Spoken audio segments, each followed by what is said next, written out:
ಭೂಮಿಗೆ ಸುರಕ್ಷಿತವಾಗಿ ಬಂದಿಳಿದಿದ್ದಾರೆ ಸುನಿತಾ ವಿಲಿಯಮ್ಸ್. ಸುನಿತಾ ಹಾಗೆಯೇ ಬುಚ್ ವಿಲ್ಮೋರ್ ಸುರಕ್ಷಿತವಾಗಿ ಭೂಮಿಗೆ ರೀಚ್ ಆಗಿದ್ದಾರೆ, ಅಂದ್ರೆ ಸುರಕ್ಷಿತವಾಗಿ ಲ್ಯಾಂಡ್ ಆಗಿದ್ದಾರೆ. ಕೇವಲ ಹೋಗಿರೋದು 8 ದಿನಗಳ ಕಾಲ, ಆದರೆ 8ರಿಂದ 9 ತಿಂಗಳು ಅಂದ್ರೆ 286 ದಿನಗಳ ಬಳಿಕ ಇದೀಗ ಭೂಮಿಯ ಸ್ಪರ್ಶ ಮಾಡಿದ್ದಾರೆ ಇಬ್ಬರು ಗಗನಯಾತ್ರಿಗಳು. ಮುಂಜಾನೆ 3:27ಕ್ಕೆ ಡ್ರ್ಯಾಗನ್ ಸ್ಪೇಸ್ ಕ್ರಾಫ್ಟ್ ಲ್ಯಾಂಡಿಂಗ್ ಆಗಿದೆ. ಫ್ಲೋರಿಡಾ ಸಮುದ್ರದಲ್ಲಿ ಸುರಕ್ಷಿತವಾಗಿ ಲ್ಯಾಂಡಿಂಗ್ ಆಗಿದ್ದು, ಈಗಾಗಲೇ ಈ ಇಬ್ಬರು ಗಗನಯಾತ್ರಿಗಳು ಸೇರಿದಂತೆ ಇನ್ನು ಇಬ್ಬರು ಗಗನಯಾತ್ರಿಗಳಿಗೂ ಕೂಡ ಅವರ ಆರೋಗ್ಯ ತಪಾಸಣೆಯನ್ನ ನಡೆಸಲಾಗ್ತಾ ಇದೆ. 2024ರ ಜೂನ್ನಲ್ಲಿ ಬಾಹ್ಯಾಕಾಶಕ್ಕೆ ತೆರಳಿದ್ರು ಸುನಿತಾ ವಿಲಿಯಮ್ಸ್ ಹಾಗೆಯೇ ಬುಚ್ ವಿಲ್ಮೋರ್. 8 ದಿನಗಳ ಅಧ್ಯಯನಕ್ಕೆ ತೆರಳಿದಂತಹ ಸುನಿತಾ ಹಾಗೆಯೇ ಬುಚ್ ವಿಲ್ಮೋರ್ ತಾಂತ್ರಿಕ ದೋಷದಿಂದ 9 ತಿಂಗಳು ಅಲ್ಲೇ ಉಳಿಬೇಕಾಯಿತು. ಆದರೆ ಇದೀಗ ಎಲ್ಲ ಅಡ್ಡಿ ಆತಂಕಗಳು ಕಳೆದು ಸುರಕ್ಷಿತವಾಗಿ ಲ್ಯಾಂಡ್ ಆಗಿದ್ದಾರೆ. ಆ 9 ತಿಂಗಳು ಅವರಿದ್ದಂತಹ ಜೀವನ ಶೈಲಿ ಆಗಿರ್ಬೋದು, ಈಗ ಇಲ್ಲಿ ಬಂದ ಮೇಲೆ ಆಗುವಂತಹ ಬದಲಾವಣೆಗಳು ಅವರ ಆರೋಗ್ಯದಲ್ಲಿ ಆಗಿರ್ಬೋದು, ಮಾನಸಿಕವಾಗಿ ಆಗಿರಬಹುದು, ದೈಹಿಕವಾಗಿ ಹೇಗೆ ಈಗ ಇಲ್ಲಿ ಅವರು ಬದಲಾವಣೆಗಳನ್ನ ಮಾಡ್ಕೊಳ್ಬೇಕಾಗುತ್ತೆ, ಅವರ ಆರೋಗ್ಯ ತಪಾಸಣೆಯನ್ನ ಯಾವ ರೀತಿಯಾಗಿ ನಡೆಸಲಾಗುತ್ತೆ, ಎಷ್ಟು ನಿಗಾ ಇಡಲಾಗುತ್ತೆ, ಈ ಒಂದು ವಿಚಾರ ಯಾವ ರೀತಿಯಾಗಿ ಭಾರತೀಯರಾದಂತಹ ನಮ್ಗೆಲ್ಲರಿಗೂ ಕೂಡ ಮುಂದೆ ಯಾರ್ಯಾರು ಈ ಬಾಹ್ಯಾಕಾಶ ನಾನು ಹೋಗಬೇಕು ಅಥವಾ ಅಂತರಿಕ್ಷದಲ್ಲಿ ನಾನು ಹೋಗಬೇಕು ಅನ್ನುವಂಥವ್ರು ಇದ್ದಾರೆ, ಅವರಿಗೆ ಹೇಗೆ ಸ್ಫೂರ್ತಿ ಆಗುತ್ತೆ, ಹೀಗೆ ಸಾಕಷ್ಟು ಕುತೂಹಲಗಳಿದೆ. ಮಧು, ಈಗಾಗಲೇ 8 ದಿನದ ಪಯಣ, 9 ತಿಂಗಳಾದಂಥದ್ದು, ಅದರಲ್ಲೂ ಕೂಡ ದೊಡ್ಡ ವಿಲ್ ಪವರೇ ಬೇಕಾಗುತ್ತೆ. ಇಂತಹ ಸಂದರ್ಭದಲ್ಲಿ ಸಾಕಷ್ಟು ಟ್ರೈನಿಂಗ್ ಪಡ್ಕೊಂಡ್ರು ಕೂಡ ಒಂದು ರೀತಿಯಲ್ಲಿ ಎಮೋಷನಲಿ ಆಗಿರ್ಬೋದು ಅಥವಾ ಫಿಸಿಕಲಿ ಒಂದು ಸಾಕಷ್ಟು ರೀತಿಯಂತಹ ಚಾಲೆಂಜಸ್ ಅಂತ ಹೇಳಿ, ಇದು ಹೇಗೆ ಸ್ಫೂರ್ತಿ, ಜೊತೆಗೆ ಇವತ್ತು ಈ ಇಡೀ ಒಂದು 9 ತಿಂಗಳ ಕಾಲದ ಜರ್ನಿಯನ್ನ ಹೇಳೋದಾದ್ರೆ?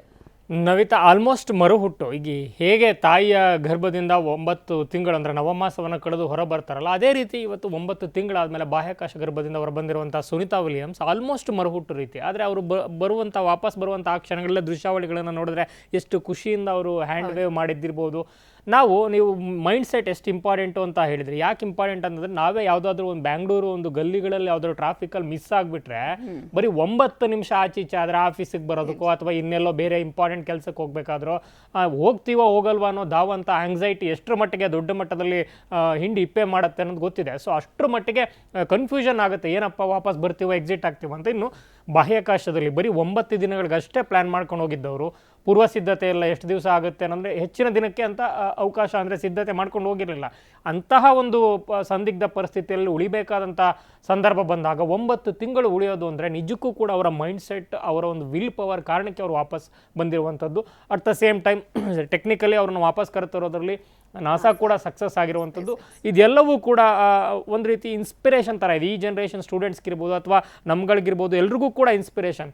ಹೆಣ್ಣು ಅಂದ್ರೆ ಒಂದು ರೀತಿ ಕ್ಷಮೆಯಾದರಿತ್ರಿ, ತುಂಬ ಶಕ್ತಿಯುತವಾದಂಥ ವ್ಯಕ್ತಿತ್ವ, ಪ್ರಕೃತಿ ಎಷ್ಟೆಲ್ಲ ಎಕ್ಸ್ಪ್ಲಾಯ್ಟೇಷನ್ಸ್ ಇರ್ಬೋದು ಅಥವಾ ಅನ್ಟುವರ್ಡ್ಸ್ ಇನ್ಸಿಡೆಂಟ್ಸ್ ಇರ್ಬೋದು, ಎಲ್ಲವನ್ನೂ ಕೂಡ ತಡೆಯುತ್ತೆ, ಧಾರಿಸುತ್ತೆ, ಧರಿಸುವಂಥ ಶಕ್ತಿ ಇದೆ. ಸುನಿತಾ ವಿಲಿಯಮ್ಸ್ ಅವರು ಕೂಡ ಆ ಒಂದು ಸ್ಫೂರ್ತಿದಾಯಕ ವ್ಯಕ್ತಿ ಚಿತ್ರದಲ್ಲಿ ಇವತ್ತು ಕಾಣಿಸ್ತಾ ಇದ್ದಾರೆ, ನಿಲ್ತಾ ಇದ್ದಾರೆ. ಅಟ್ ದ ಸೇಮ್ ಟೈಮ್ ಇವತ್ತು ನಾವು ಮೊನ್ನೆ CNR ರಾವ್ ಅವರಿಗೆ ವರ್ಷದ ಕನ್ನಡಿಗ ಪ್ರಶಸ್ತಿಯನ್ನು ಅವ್ರ ಮನೆಗೆ ಹೋಗಿ ಕೊಡುವಂಥ ಪರಿಸ್ಥಿತಿ ಬಂದಿತ್ತು. ಯಾಕಂದ್ರೆ ಕಾರ್ಯಕ್ರಮಕ್ಕೆ ಬರಲಿಲ್ಲ. ಅವತ್ತು ಅವರು ಹೋದಂಥ ಸಂದರ್ಭದಲ್ಲಿ ಅವರ ಒಂದು ಆಫೀಸ್ ಒಂದು ವಾತಾವರಣದಲ್ಲಿ ಒಂದು ಹಾಲ್ ಆಫ್ ಫೇಮ್ ಅಂತ ಮಾಡಿದ್ದಾರೆ. ಅವರ ಇಡೀ ಜೀವನ ಚರಿತ್ರೆಯನ್ನು ಹಂತವಾಗಿ ತೆರೆದಿಟ್ಟಿದ್ದಾರೆ. ಯಾಕೆ ಇದನ್ನು ಹೇಳಬೇಕಾಯ್ತು ಅಂತಂದರೆ, ಇವತ್ತು ಓದೋದು ಅಥವಾ ಡಿಗ್ರಿ ಅಥವಾ ಮಗದೊಂದು ಅಂತ ಬಂದಂಥ ಸಂದರ್ಭದಲ್ಲಿ ಸೈನ್ಸ್ ತಗೊಳ್ಳೋರು ಕೂಡ, ಸೈನ್ಸ್ ಅಂತ ಬಂದಂಥ ಸಂದರ್ಭದಲ್ಲಿ IT ಅಂತ ಬರುತ್ತೆ, ಇಲ್ಲ ಬಿಸ್ನೆಸ್, ಇವತ್ತಿನ ಸ್ಟಾರ್ಟಪ್ ಯುಗ ಇರ್ಬೋದು, ಆಲ್ಮೋಸ್ಟ್ ಮನಿ ಮೈಂಡೆಡ್ ಆಗೇನೆ ಇವತ್ತು ಎಜುಕೇಷನ್ ಇದೆ.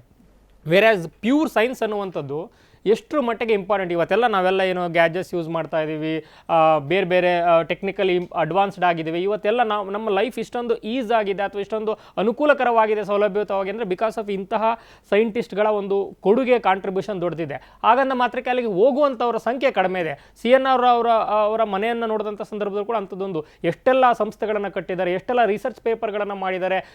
ಎಲ್ಲೋ ಒಂದು ಕಡೆ ಅಂದರೆ ಭಾರತ ರತ್ನ ಆದರೂ ಕೂಡ ಅವರ ಕ್ಷೇತ್ರದಲ್ಲೇ ದೊಡ್ಡ ಮಟ್ಟದಲ್ಲಿದ್ದಾರೆ. ಆದರೆ ಅವ್ರನ್ನ ಇನ್ಸ್ಪಿರೇಷನ್ ಆಗಿ ತಗೊಂಡು ಪ್ಯೂರ್ ಸೈನ್ಸ್ಗೆ ಬರೋಂಥವ್ರು ಎಷ್ಟು ಜನ ಇದ್ದಾರೆ. ಸೊ ಈ ಸುನಿತಾ ವಿಲಿಯಮ್ಸ್ ಅಂತ ಇನ್ಸಿಡೆಂಟ್ ನೋಡಿದಂಥ ಸಂದರ್ಭದಲ್ಲಿ ಪ್ಯೂರ್ ಸೈನ್ಸ್ಗೆ ಹೋಗಲಿಕ್ಕೆ, ಬಿಯಾಂಡ್ IT ಮಗದೊಂದು ಅದನ್ನು ಹೊರತುಪಡಿಸಿ ಪ್ಯೂರ್ ಸೈನ್ಸ್ಗೆ ಹೋಗಲಿಕ್ಕೆ ಒಂದು ಇನ್ಸ್ಪಿರೇಷನ್ ಆಗುತ್ತೆ. ಮತ್ತು ವಿಶೇಷವಾಗಿ ಭಾರತ ಸಂಭ್ರಮ ಪಟ್ಟಿದೆ. ಯಾಕಂದರೆ ಗುಜರಾತ್ನ ಜುಲ್ಸಾನ ಒಂದು ಗ್ರಾಮದವರ ಮೂಲ ಭಾರತೀಯ ಸಂಜಾತಿ ಆಗಿರೋದ್ರಿಂದ ಮೋದಿ ಕೂಡ ಪತ್ರ ಬರೆದಿದ್ರು, ನೀವು ಬೇಗ ಭಾರತಕ್ಕೆ ವಾಪಸ್ ಬರೋದನ್ನು ನೋಡಬೇಕು ಅಂತ.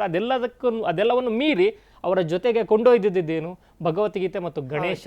ಸೊ ಆ ಎಲ್ಲ ಭಾವನಾತ್ಮಕ ಅಂಶಗಳ ಕಾರಣಕ್ಕೂ ಕೂಡ ಅಮೆರಿಕ ಅಥವಾ ಅಮೆರಿಕಿಂತ ಹೆಚ್ಚಾಗಿ ಇವತ್ತು ಭಾರತೀಯರು ಸುನೀತಾ ವಿಲಿಯಮ್ಸ್ ಪುನರಾಗಮನವನ್ನು ಸಂಭ್ರಮಿಸಿದ್ದಾರೆ ಮತ್ತು ಸ್ಫೂರ್ತಿದಾಯಕವಾಗಿ ನೋಡ್ತಾ ಇದ್ದಾರೆ. ಇವತ್ತಿನ ಜನರೇಷನ್ಗೆ ಈ ಒಂದು ಇನ್ಸಿಡೆಂಟ್ ಮತ್ತು ಪರ್ಟಿಕ್ಯುಲರ್ಲಿ ಸುನೀತಾ ವಿಲಿಯಮ್ಸ್ ದೊಡ್ಡ ಮಟ್ಟದ ಸ್ಫೂರ್ತಿಯಾಗಿರೋದಂತೂ ಹೌದು ನವಿತಾ. ಎಸ್ ಪಟೇಲ್ರೆ, ಈಗಾಗಲೇ ಇಬ್ಬರು ಗಗನಯಾತ್ರಿಗಳು ಜೊತೆಗೆ ಎಸ್ಪೆಷಲಿ ಸುನೀತಾ ವಿಲಿಯಮ್ಸ್, ನಾವು ಆಗಲೇ ಹೇಳ್ತೇವೆ ನಾವೆಲ್ಲವರು ಕೂಡ ಒಂದು ರೀತಿಯಲ್ಲಿ ಭಾವನಾತ್ಮಕವಾಗಿ ನಮ್ಮವರು ಅನ್ನುವಂತಹ ವಿಚಾರದಲ್ಲಿ ಅಂತ ಹೇಳಿ, ಇಂಥದ್ರಲ್ಲಿ ಅವರಿಗೆ ಈ ಒಂದು ಸ್ಲೋ ಡೌನ್ ಪ್ರಾಸೆಸ್ ಆಗಿರ್ಬೋದು, ಅಲ್ಲಿ ಇದ್ದಂತಹ ಸಂದರ್ಭಗಳು, ಈಗ ಮುಂದಿನ ಜೀವನಗಳು ಎಲ್ಲವೂ ಕೂಡ ಎಷ್ಟು ಚಾಲೆಂಜಿಂಗ್ ಅಂತ ಹೇಳ್ತೀರಿ?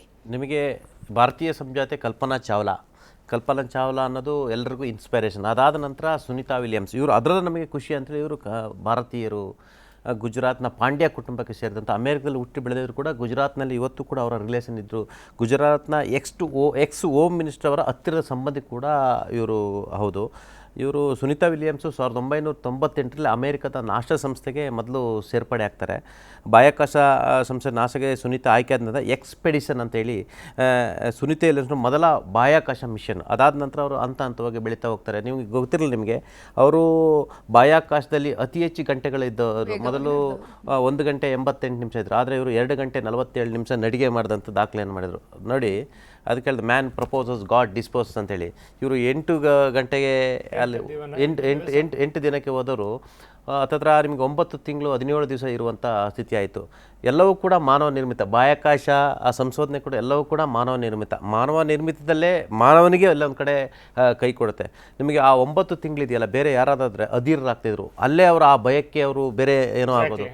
ಮತ್ತೆ ನಿಮಗೆ ಅಲ್ಲಿ ಸ್ಪರ್ಶ ಇರೋದೇ ಇಲ್ಲ, ನಿಮಗೆ ಯಾರು ಇಲ್ಲ. ಫ್ಯಾಮಿಲಿಗಿಂತಲೂ ನಿಮಗೆ ಅವರು ಅಲ್ಲಿ ಗುರುತ್ವಾಕರ್ಷಣೆಯಲ್ಲಿ ಇರೋದ್ರಿಂದ ನಿಮಗೆ ನಡೆದಾಡ್ಲಿಕ್ಕೆ ಆಗೋದಿಲ್ಲ. ಅವರು ಏನೋ ಒಂಥರ ಲೈಕ್ ಸ್ವಿಮ್ಮಿಂಗ್ ಥರನೇ ಅವರು ಅಲ್ಲಿ ಇರಬೇಕು. ಮತ್ತು ಫುಡ್ಡು ಎಲ್ಲ ಟ್ಯಾಬ್ಲೆಟ್ಗಳಲ್ಲೇ ಫುಡ್ಗಳನ್ನ ತಗೋಬೇಕು. ಆಮೇಲೆ ಇಡೀ ಬಾಡಿಯ 1% ಅವರ ಮಾಂಸಖಂಡ ಜೀವಸತ್ವ ಕಳೆದುಕೊಂಡು ಹೋಗುತ್ತೆ. ಮತ್ತು ಅವರಿಗೆ ಬೆನ್ನು, ಬ್ಯಾಕು ಮತ್ತು ಕಾಲಿನ ಸ್ಪರ್ಶ ಸುಖವನ್ನು ಕೂಡ ಕಳೆದುಕೊಂಡು ಮೂಳೆ ಸವತ ಆಗಿರುತ್ತೆ. ಅಷ್ಟು ಸುಲಭ ಅಲ್ಲ. ಇದೊಂಥರ ಏನಂತ ಹೇಳಿದ್ರೆ ಇದೊಂಥರ ಮರು ಊಟ ಅಂತ ಹೇಳ್ಬೋದು. ಈಗ ಅವ್ರು ಬಂದಿದ್ದಾರಲ್ಲ, ಮಿನಿಮಮ್ ಅವರು ನಮ್ಮಂತೆ ಸಾಮಾನ್ಯರಂತೆ ನಡೆದಾಡಲು, ಮಾತನಾಡಲು, ಕೂತ್ಕೊಳ್ಳಲಿಕ್ಕೆ, ಊಟ ಮಾಡಲಿಕ್ಕೆ ಅವರಿಗೆ ಕನಿಷ್ಠ 6ರಿಂದ 11 ತಿಂಗಳು ಬೇಕಾಗಿರ್ತಕ್ಕಂಥದ್ದು. ಕನಿಷ್ಠ ಈಗ 3 ತಿಂಗಳು ಅವರಿಗೆ ಏನು ತೀವ್ರ ರೀತಿಯಲ್ಲಿ ಏನೋ ICU ರೀತಿಯಲ್ಲಿ ಚಿಕಿತ್ಸಾ ಘಟಕದಲ್ಲಿ ಅವರಿಗೆ ಚಿಕಿತ್ಸೆಯನ್ನು ಕೊಡಬೇಕಾಗಿರ್ತಕ್ಕಂಥ ಅಷ್ಟು ಸುಲಭದ ಮತ್ತು ಈಗಾಗಲೇ ಅವರಿಗೆ ಈ ಸೆಪ್ಟೆಂಬರ್ 9ನೇ ತಾರೀಕು ಬಂದರೆ ಅವರಿಗೆ 60 ವರ್ಷ ಕಂಪ್ಲೀಟ್ ಆಗುತ್ತೆ. ಹಾಗಾಗಿ ವಯಸ್ಸಿನ ಕಾರಣಕ್ಕೂ ಇರ್ತಕ್ಕಂಥದ್ದು. ನಾವು ಹೇಳ್ಬೋದು, ಇವತ್ತು ಎಷ್ಟೋ ಜನ ಹೇಳ್ಬೋದು, ಪ್ರತಿಭೆ ಮತ್ತು ಏನೇ ಪ್ರತಿಭೆ ಇದ್ದರೂ ಕೂಡ ಆ ಮನುಷ್ಯನಿಗೆ ಒಂದು ಧೈರ್ಯ ಅನ್ನೋದು ಬೇಕು. ಆ ಧೈರ್ಯ ಇರೋ ಕಾರಣಕ್ಕಾಗಿ ಸುನೀತಾ ವಿಲಿಯಮ್ಸ್ ಅವರು ಇವತ್ತು ಬದುಕಿ ಬಂದಿದ್ದಾರೆ. ಎಲ್ಲರೂ ಕೂಡ ಸಂತೋಷ ಆಗಿರ್ತಕ್ಕಂಥದ್ದು. ನೋಡಿ, ವಿಜ್ಞಾನ ಇದೆಯಲ್ಲ, ಯಾರೇನೇ ಹೇಳ್ಬೋದು, ದೇವರು, ಧರ್ಮ, ಮೂಢನಂಬಿಕೆ, ನಾವು ಪೂಜೆ ಅಂತೀವಿ, ವಿಜ್ಞಾನದ ಮುಂದೆ ಯಾವುದೂ ಇಲ್ಲ. ಇವತ್ತು ಜಗತ್ತು ನಿಂತಿರೋದೇ ಸೈನ್ಸಿಂದ. ಅದೆಷ್ಟೇ ರಾಜಕಾರಣಿ ಇರ್ಬೋದು, ಏನೇ ಮೂಢನಂಬಿಕೆಗಳು, ಧರ್ಮದ ಹೆಸರಿನಲ್ಲಿ ರಾಜಕೀಯ ಮಾಡ್ಬೋದು, ಆದರೆ ಸೈನ್ಸ್ ಈಸ್ ಅಲ್ಟಿಮೇಟ್. ಸೈನ್ಸಿಂದಲೇ ಇವೆಲ್ಲವೂ, ನಾವು ಇಲ್ಲಿ ಕೂತಿದ್ದೀವಿ, ಇಲ್ಲಿ ಮಾತನಾಡ್ತಿದ್ದೀವಿ, ಈ ಸ್ಟುಡಿಯೋ ಇದೆ, ಈ ವ್ಯವಸ್ಥೆ ಇದೆ ಅಂತ ಹೇಳಿದ್ರೆ ಅಲ್ಟಿಮೇಟ್ ಸೈನ್ಸ್. ಹಾಗಾಗಿ ಇದು ಎಲ್ಲ ಒಂದು ಕಡೆ ಸಾಧನೆ ಮಾಡ್ತಕ್ಕಂಥವ್ರಿಗೆ ಮತ್ತು ಮುಂದಿನ ಪೀಳಿಗೆಗೆ, ಈಗಿರ್ತಕ್ಕಂಥ ಜನ್ರೇಷನ್ಗೆ ಇದೆಲ್ಲ ಇನ್ಸ್ಪಿರೇಷನ್. ಅಂದರೆ ಜಗತ್ತು ಏನಂತ ಹೇಳಿದ್ರೆ ಕಾಂಪಿಟೇಷನ್ ಯುಗ ಇರ್ತಕ್ಕಂಥದ್ದು. ಜಗತ್ತು ಸೈನ್ಸ್ ಮೇಲೆ ನಿಂತಿರ್ತಕ್ಕಂಥ ಪ್ರಯೋಗಶೀಲತೆ ಆಗಬೇಕು, ನಾವು ಪ್ರಯೋಗವನ್ನು ಮಾಡಬೇಕು ಅನ್ನೋದೊಂದು ಅವರು ಇನ್ಸ್ಪಿರೇಷನ್ ಆಗಿರ್ತಕ್ಕಂಥದ್ದು. ಈಗ ನೋಡಿ, ಅವ್ರು ಬಂದಿದ್ದಾರೆ, ಅವರಿಗೆ ಬಂದರೂ ಕೂಡ ಅವರು ನಮ್ಮಂತೆ ಸಾಮಾನ್ಯ ಮನುಷ್ಯರಾಗಲಿಕ್ಕೂ ಕೂಡ 9ರಿಂದ 12 ತಿಂಗಳಾಗ್ಬೋದು. ಆರೋಗ್ಯದಲ್ಲಿ ವ್ಯತ್ಯಾಸ ಆಗುತ್ತೆ, ಅವರಿಗೆ ಮೂಳೆಗಳ ಸವೆತ ಆಗಿರುತ್ತೆ, ಮಾಂಸಖಂಡ 1% ಅದರ ಅಂತಸತ್ವವನ್ನು ಕಳೆದುಕೊಂಡಿರ್ತಕ್ಕಂಥದ್ದೇ. ಹಾಗಾಗಿ ಈಗಲೂ ಕೂಡ ಅವರು ಇದೊಂಥರ ಸಾವು ಬದುಕಿನ ಹೋರಾಟದಲ್ಲೇ ಅವ್ರನ್ನ ಸರ್ವೈವ್ ಆಗಬೇಕಾಗಿರ್ತಕ್ಕಂಥದ್ದು.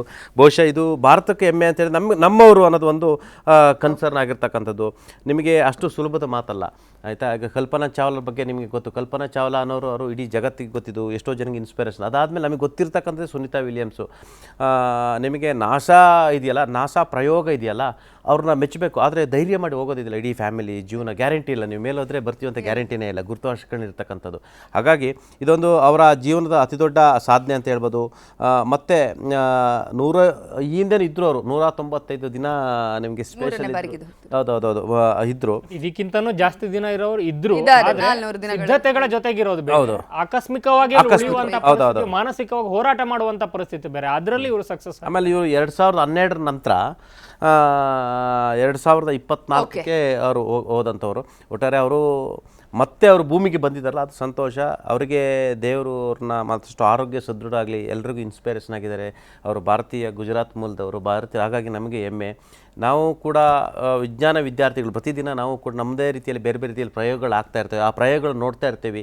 ಹಾಗಾಗಿ ಇಂಥವರೆಲ್ಲರೂ ಕೂಡ ಈ ಶತಮಾನಕ್ಕೆ, ಮುಂದಿನ ಶತಮಾನಕ್ಕೆ ಒಂಥರ ಸೆಲೆಬ್ರಿಟೀಸ್ ಅಂದ್ರೆ ಬರೀ ಸಿನಿಮಾ, ಕ್ರಿಕೆಟ್, ಫುಟ್ಬಾಲ್ ಅವರೆಲ್ಲ ಅಷ್ಟೇ ಅಲ್ಲ, ಇಂಥವರು ಕೂಡ ಸೆಲೆಬ್ರಿಟಿ ರಿಯಲ್ ಸೆಲೆಬ್ರಿಟೀಸ್ ಇವರು.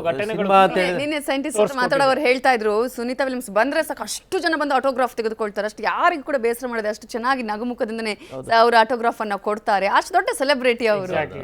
ಈಸ್ ಎ ಟ್ರೂ ಸೆಲೆಬ್ರಿಟಿ ಇವತ್ತಿನ ಮಟ್ಟಿಗೆ ಮತ್ತು ಮುಂದಿನ ಜನರೇಷನ್ಸ್ಗೂ ಕೂಡ.